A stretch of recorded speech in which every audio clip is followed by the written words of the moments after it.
So hi guys, welcome back to my YouTube channel again. So guys, in this video we will see how to fix Samsung Galaxy A17 turning off automatically.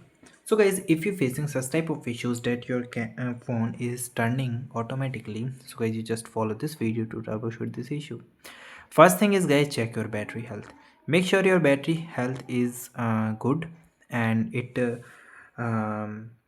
not showing any critical indication. So just open your setting, then battery, and here it shows your battery levels, charging, power saving, stabilized battery level. So make sure here it not shows any alert. Okay, second thing is guys, you disable auto restart. So guys, if you schedule turn off auto restart, so please turn it off. Okay, then guys, you remove heavy application. Sometimes some application are too much heavy, it creating these issues like automatically restart the phone and another things. So guys, to fix this, first of all guys, you simply uh, check your screen. Oh sorry, first of all you simply go to your settings.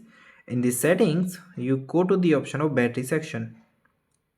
In the battery section, here you find the application which consume more space, which consume more battery. If you find any application, so you uninstall it. Second thing is guys, you going to the option of device care. In the device care, here you find the application that consume your RAM memory. So here it start checking. It shows which application take how much application.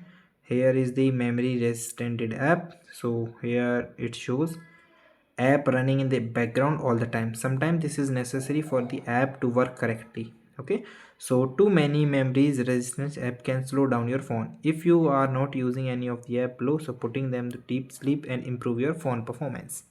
So this is the way that you can improve your battery health as well as turning off. Second thing is guys, you reset all the settings. For reset all the settings, simply swipe down settings, then guys go to the option of mm, going to the option of advanced, channel management, and here is your reset and reset all the settings. So these are the basic things that you can done to fix this. And guys, thank you and have a nice day.